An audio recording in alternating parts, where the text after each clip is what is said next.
PCMC news, सत्याला शब्दाची धार। आगामी लोकसभा निवडणुकीच्या पार्श्वभूमीवर अधिकाऱ्यांच्या बदल्यांचे सत्र सुरू आहे। पिंपरी चिंचवड महापालिकेच्या सामान्य प्रशासन विभागाचे उपायुक्त विठ्ठल जोशी यांची अहेरी गडचिरोली येथे उपविभागीय अधिकारी म्हणून बदली झाली होती। मात्र त्यांची बदली रद्द करण्यात आल्याचे आदेश राज्य शासनाने मंगळवारी काढले आहेत। आगामी लोकसभा निवडणुकीच्या पार्श्वभूमीवर उपजिल्हाधिकारी संवर्गातील अधिकाऱ्यांच्या बदल्या करण्यात आल्या आहेत। महाराष्ट्र शासनाच्या महसूल आणि वन विभागातील अधिकाऱ्यांच्या बदल्या भारत निवडणूक आयोगाच्या सूचनेवरून करण्यात आल्या आहेत।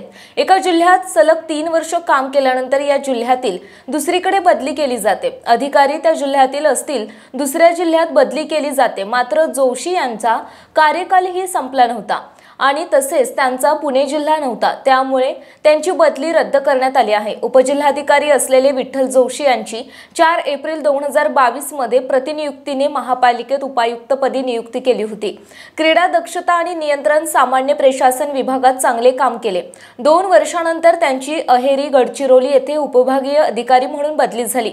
मूळ महसूल विभाग नागपूर असल्याने निवडणूक पदावर गडचिरोली येथे झाल्याचे जोशी यांनी सांगितले।